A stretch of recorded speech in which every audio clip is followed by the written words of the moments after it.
So, what is your view on India? Mr. Koktak referred to the fact that India is like a Bollywood movie, ups and downs, great ending.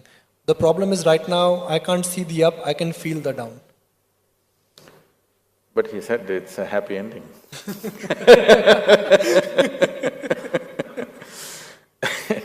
End is long, an end could be painful, an end could come after interval.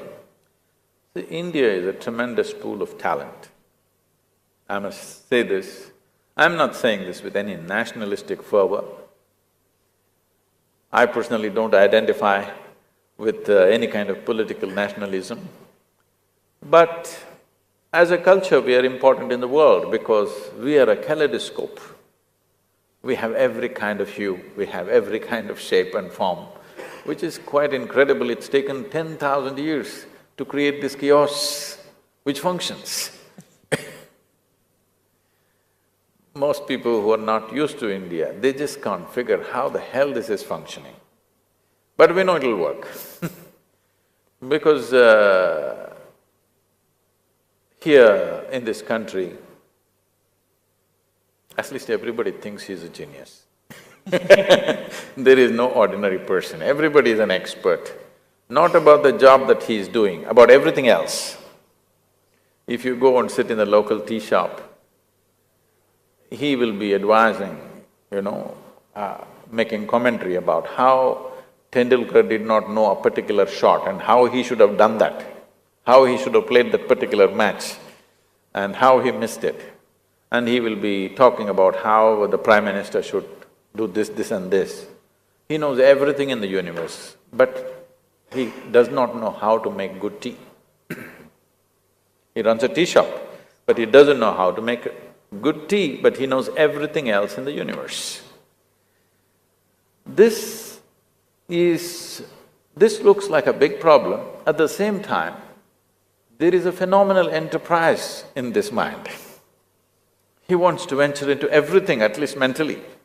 You go to United States, the guy who is doing that work, he is doing that work reasonably well. He knows nothing else and he doesn't want to know anything else. He just wants to do that and nothing else but that.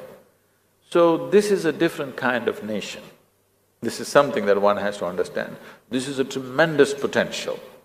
It's a potential without limits.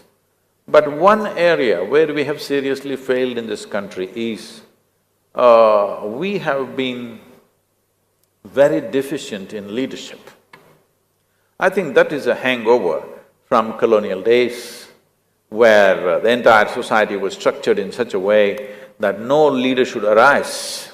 Our education systems were designed in such a way that leadership should not evolve out of that.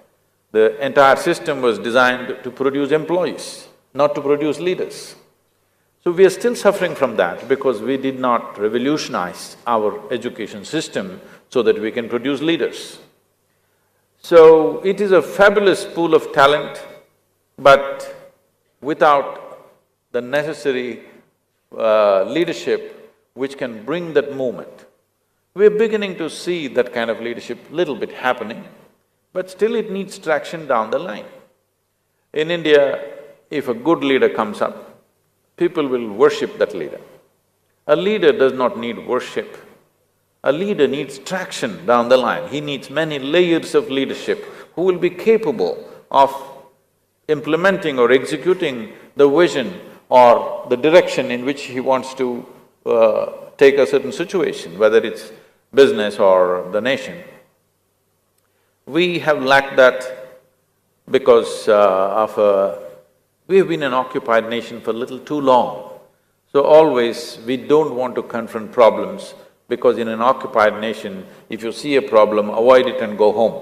That's been our attitude for a long time. Leadership means you have to seek out problems where they are. Before they come, you want to confront them. Before they take birth, you want to fix them.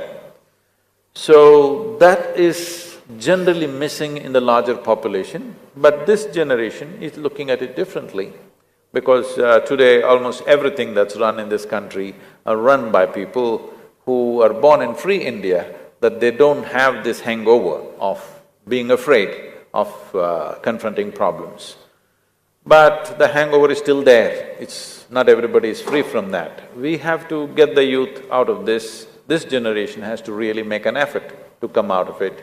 If we produce significant leaders, we will be one of the most significant nations on the planet, but in a very different way than any other nation has ever been. So we are sitting on this threshold right now. We can move this 600 and odd million people from one level of living to another in the next 10 to 15 years if we do the right things. Never before in the history of humanity has it ever happened that without force, without violence, this many people have been moved from one level of living to another. Never before such a thing has occurred. We are sitting on such a possibility. All of you, if you conduct your businesses sensibly, that's where we will go.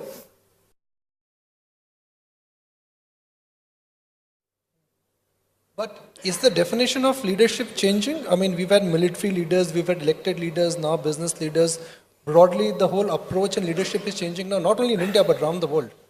Yes, this is a changing situation that's… an evolving situation that's happening internationally. If you look back and see, there was a time when religious leadership was the most influential leadership at one time.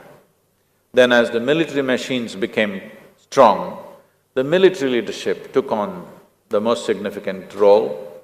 Then in the last 100 years, democratically elected leadership has come into power.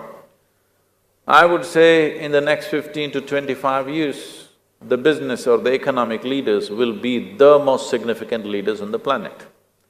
But there is an issue with this, there is plus and minus to this.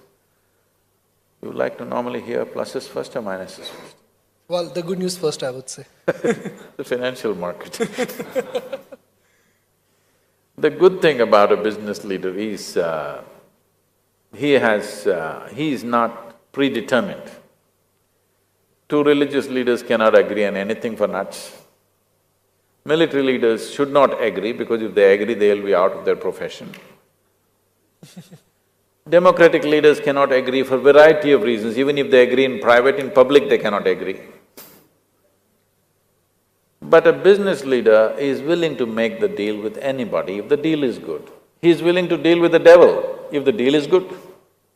Or in other words, he is looking at life far more pragmatically than any other leadership in the past. But the problem is, he's got an albatross around his neck. That is, people see a business leader as self-centered. It's all about himself. He's trying to fulfill his personal ambition. He has no larger vision. This is a transition that business leadership needs to make from personal ambition to a larger vision, because businesses have grown to a size where many businesses are larger than many nations. Once this has happened and people are employing, hundreds of thousands of people, when such a thing is happening, it is important that business leadership moves from personal ambition to larger vision, that they must show that they're here to make a difference. This does not mean you don't make money, because the success of a nation is no more determined by the success of its military or its politics, but by the success of its businesses.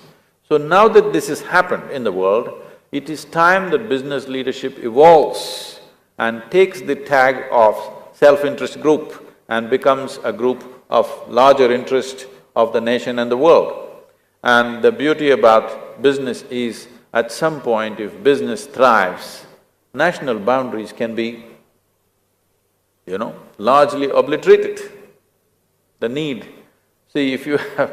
once it happens like this, that people have invested around the world, you wouldn't want to bomb any part of the world because you have interests all over the place. So, in many ways, it could be a way of paving for a more peaceful existence on the planet, because business leadership is not interested in destroying, it's always interested in exploiting. And exploitation may not be a good thing by itself, but this exploitation has to transform itself into really making a difference, because it makes a difference anyway. If the economy thrives because of successful businesses. Anyway, it makes a difference. It is just the image of the business leader has to be changed. This is very, very important. People have to trust a business leader. Right now, that is still not there. People think, oh, they're going to make money for themselves. This has to change.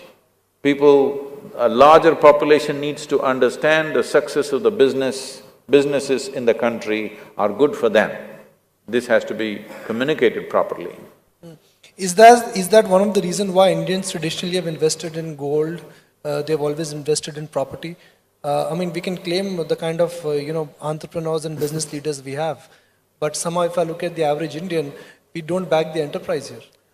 You are living in Mumbai and you were talking about financial instruments and all this, but I want you to understand at least 80% of Indians don't know a thing about these things, really, including myself. They don't know a thing about these things. So, they don't want to put their money anywhere else. They want to put money into something that will be under their control, and you can't blame them for that. So, educating people that financial instruments are real things. They're not some con job that is being done, they're real things. But con jobs have happened in the past, so there is fear. And the little money, the little savings that they have, they don't want to entrust it to somebody else. They would… even if it doesn't grow, they want to keep it as a lump of gold or a piece of land because they know they can keep it, they can live with it and they can pass it on to their children. So this is an evolving situation. Till this generation in India, people have earned money mainly to pass it on to their children. Nobody thought they're going to blow it up. The richest people in this country always lived extremely simple lives, and the only intention was to pass it on. But now this generation is changing, they want to make money because they want to blow it up. They want to do things for themselves. So this is a new trend. Once this happens, now investing in financial instruments, investing in other areas apart from gold and land will become more commonplace. But you need to understand still 60–70% of people have no clue what this is.